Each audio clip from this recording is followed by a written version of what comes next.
Hindi naman po kailangan talaga umasa sa ibang tao. Kailangan talaga po kumain tayo ng sarili natin. Kasi yun talaga importante, lalo may mga anak ka.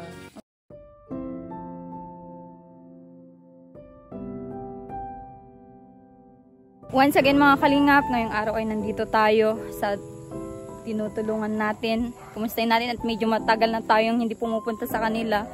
At kumustahin natin yung kalagayan nila. Bakit ang tagal na wala sila dito sa kanilang bahay. Ito ilang oras yung biyahe din natin. At ilang araw din yung paulit-ulit tayong pumupunta dito pero wala sila. Buti na lang naandito na sila ngayon mga kalingap. Dito na sila sa wakas. Hello! Kumusta? Kumusta? Ah? Kumusta? Ayos lang? Kumusta kayo? Ba't nakakumot ka, ate? Giniginaw lang. Kumusta kayo? Ayos lang po. Saan po kayo galing? 4 na araw kami pabalik-balik dito. Nag-uli po kami sa bundok. Ilang araw kayo nag-uling doon, ate? Mga 2 linggo lang po. 2 linggo? Di tiba-tiba kayo? Hindi, nakadalawang hango lang naman. 2 hango? Paunti-unti lang naman. Kasi, ate Jubilin, nung pumunta ako dito, bakit may pasok nun, di ba? Ba't hindi pumasok yung mga bata? Wala po silang pasok nun. Nung umalis po kami. May tinutulugan ba kayo doon? Yung dun po sa matanda. Si kuya, Ate, naandyan siya? Okay. Andito din yung mga bata. Hello, kumusta kayo? Ayos lang? Ba't natulog kayo sa bundok? Kinahanap ko kayo. Pauli-uli ako dito. nauwi naman po kami din dito. Sa ano, Sabi nila natutulog daw kayo doon, sabi ng kapatid mo. opo, kapag nagagatong na po kami ng ganyan, kailangan po namin talugan talaga. Hello, Rose. Kumusta? Ayos lang po. Ayos lang? Nice to meet you again. Bakit tinataguan mo ako, Rose? Hindi po, nag-ano po, lang po kami ngayon. Nag-uling po kami. Okay. Gusto nyo din maghanap buhay para lang may panggastos kayo. Ano? Opo. Maganda yan para sabihin naman ng mga viewers ay masyadong ano. Kaso nga lang tanungin ko yung ano nyo sana. Yung negosyo nyo. Yun nga po, nung naguling kami, hindi naman po kami nakapagtinda na. At naghanap po talaga kami ng pang. Kasi nagpunta ako dito, nakita ko yung styro nyo, naka-stock na, may tubig na. Bakit ganun po? Binabarang, para hindi po magbarang. Binabarang ko yun ang. Kumusta, Rose? Ayos lang po. Masama ba pakiramdam mo? Hindi. Ito nga po.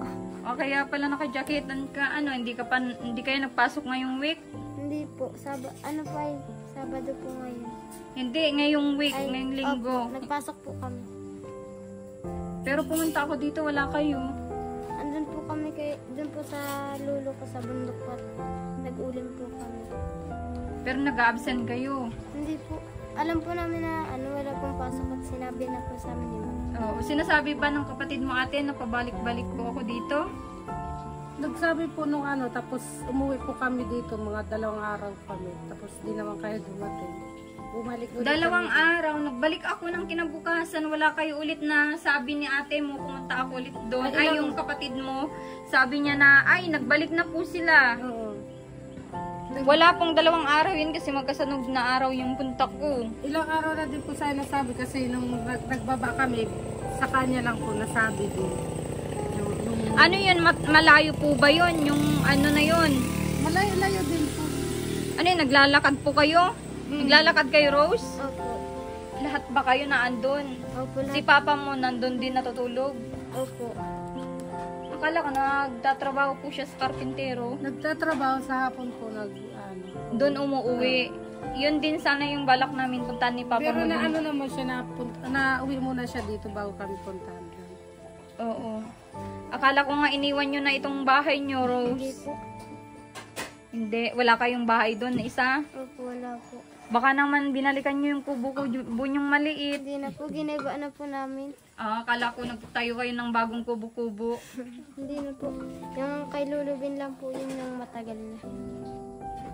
Ah, okay. Yung bahay niya doon sa may... Anong tawag doon? Anong lugar doon? Malapit na yun sa dagat ay. Doon kayo. Doon kami. Layo.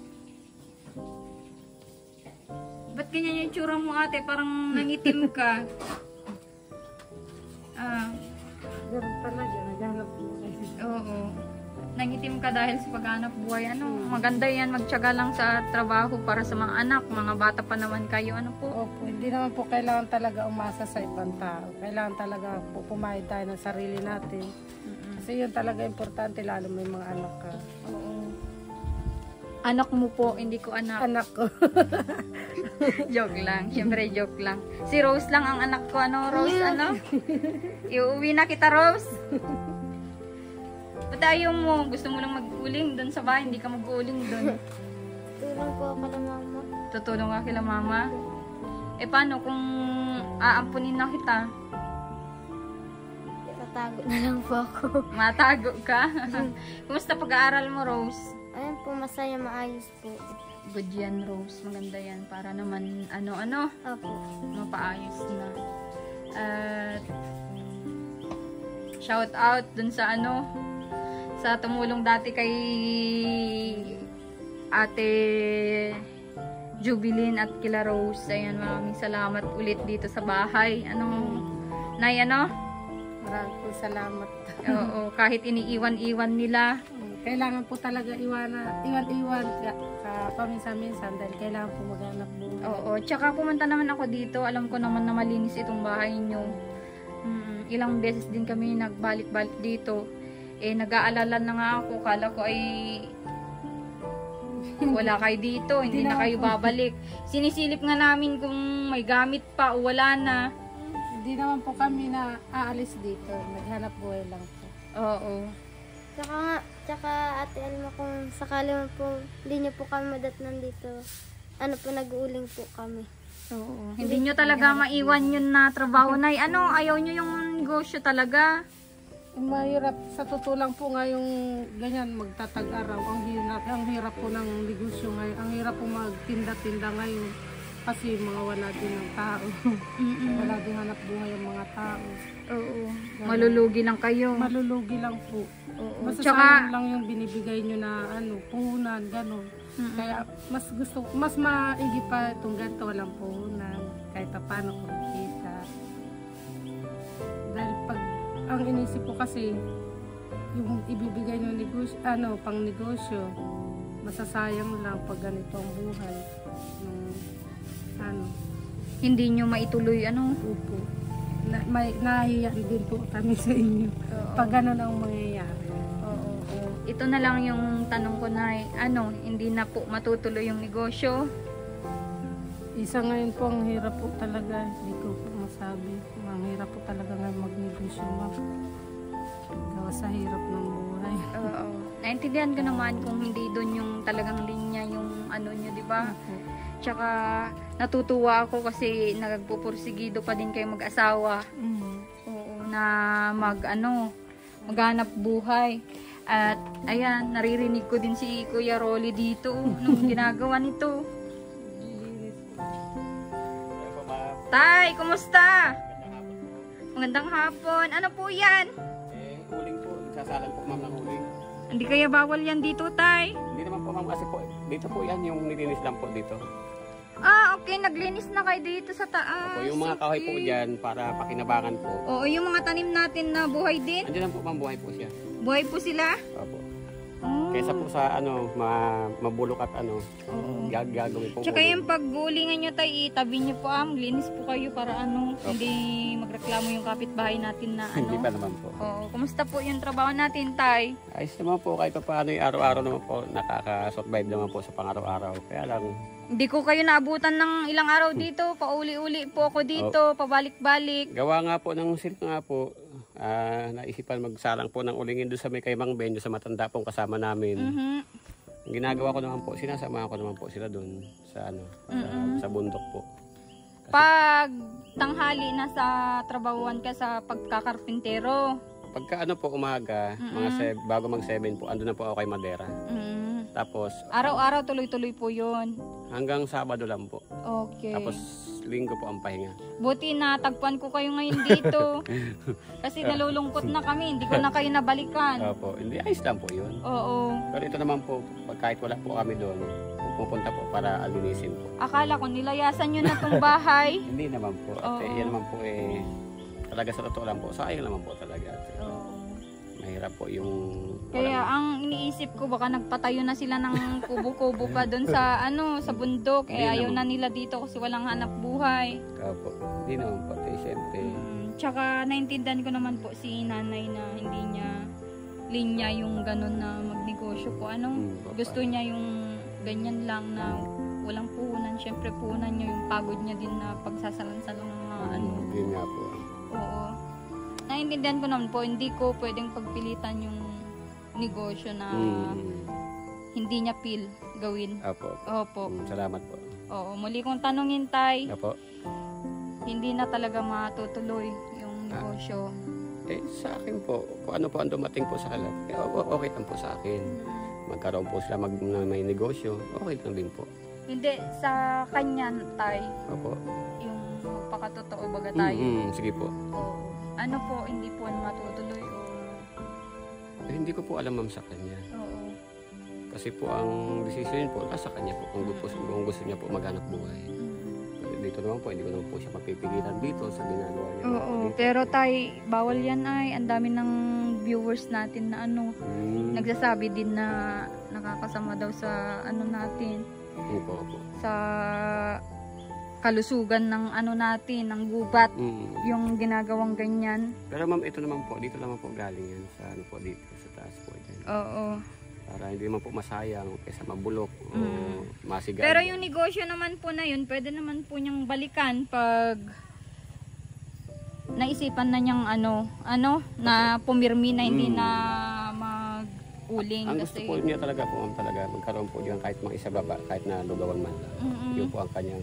baka naman mapatayuan siya ng lugawan ay mapunta na naman sa bundok, lalayasan na naman po. Masasayang lang yung mapapatayo sa kanya. Opo. Kasi sa bundok yung feel niya na pagtrabahuan yung ganyan, yung uling. Parang kursunado niya sa mga ganung anak buhay. Sa ganung trabaho. Dapat pala ay farmers ang ni Ate Jubilin, Opo. yung magtatanim. Yung kumusta po yung mga tanim nyo? Malalaki na po. Kasi nakita ko doon may mga okra doon. Kasabay-sabay naman po yan. Tapos yung kamuting kahoy, okra, Opo. may patola. Ilang pirasong patola po. Nandito ako para kumustahin po kayo at alam salamat. kong nagkakayod kayo at salamat. Pinapakita nyo yung kasipagan nyo tayo hanggang ngayon. Ano pa rin, ganun pa rin po. Oo. Pintura pa rin. Mm-hmm. Salamat din po sa inyo. Oo. At hindi ko pa din nakakalimutan yung kasipagan nyo dito. Salamat. Na mag-asawa, pati yung anak nyo na panganay, grabing sipag din. Tumutulong kung walang school, Opo, ma'am. Oo. Sige, Kuya Rolly, ko sabihin ko ng Sige mga na po, bata. salamat po sa inyo. Salamat po. Nagwawalis ka pa talaga, Kailangan bawas-bawasan. Oo. Opo. Ayan, kunstahin natin yung mga bata. Ba't nagtatawa ka? Pumapasok ka pa? Rose, nakausap ka na ng teacher mo. Kumusta ang mga grades? Maganda. Maganda. Magkano? Ilan yung grades mo? Hindi po po saan sinasabi ni Mama. Dito ka na, itatanungin ko ang grades ni Rose. Kung nakita nyo na. Nanay, nakita nyo na po yung grades ni Rose? Hindi pa po. Ala na, ilang quarter na ngayon, pang ilang quarter na, second, pang third na yatang quarter ngayon, ba't hindi nyo pa kinukumusta yung grades ni Rose? Hindi pa na po pinaano sa amin. Hindi pa na po sinasabi.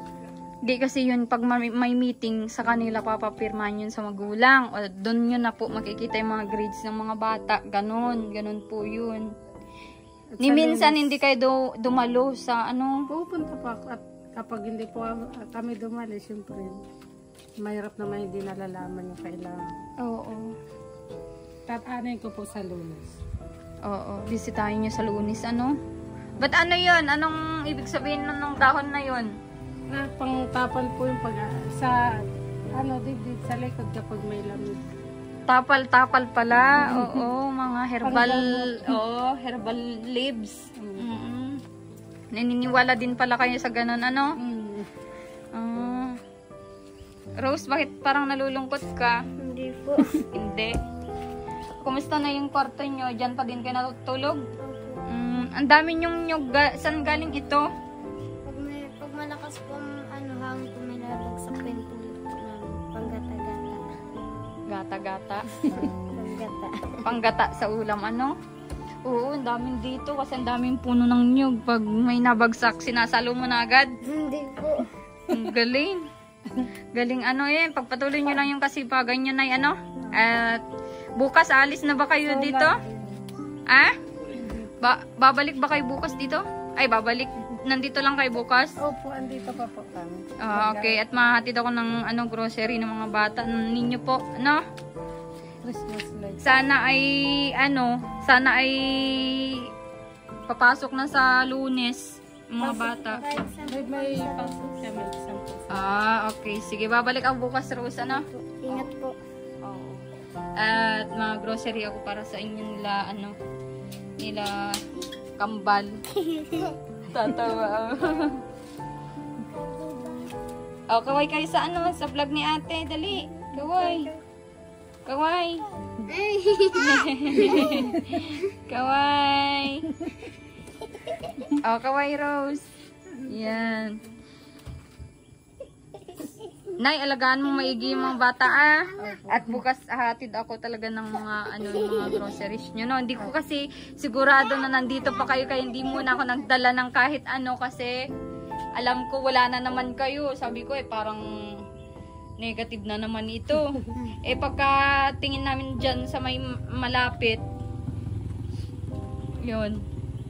Bukas naman, ay thanks God, nandito pala si Rose. Ano, Rose? Opo, di na po kami mabalik doon at dito na rin po kami. Baka may nakaaway ka na naman doon. Hindi po. Hindi na kayo mabalik doon. Kapag po, babalik-balik din po. At kailangan po maghanap ng buhay din. Okay, sige. At bukas balik ako dito ng maaga. Okay, sige, Rose. Sakto may exam ka sa Lunes, ano? Opo, kami po magkakapatid. Pati si Bulilit na nagkukulangot, may exam. Ang cute ng kulangot mo, Ano yan? Sinusundot mo dyan? Ano yan? Ano yan? Ano yung hinuhuli mo dyan? Malalaki na po siguro yung okra mo, Nay. Opo, malalaki-laki na. Oo, pumunta nga ako dyan sa taas nung wala kayo. Sabi ko, ang dami palang pananim dito ni Nanay Jubilin. Kaya po hinawanan ko yan dyan. At kailangan, sabi ko yung kahoy na nakukuha ko, iulingin ko na lang. Tsaka yung Oo, natutuwa ako kasi malinis na dyan para matanggal yung mga dyan, yung mga nagbabahay ng mga ahas. Yun din kinakatakot. Dito na sila magbahay. Lalo minsan wala kami, baka kakumakit dito sa bahay. Oo, mas maigi na yun mapaayos yung kapaligiran. Madami pa akong papatanim doon sa iyo. Dalhin ko na din bukas, para may itatanim ka. Mga alugbati, yung maakyat. Ayun. Oo, masarap yun. Masarap niya. Oo, alugbati. Matanim tayo bukas. Sige. Sige, Nay. Bukas na lang po, yung pasalubong ko. Sige po. Maraming salamat sa inyo. Oo, namimiss ko si Rose, ay.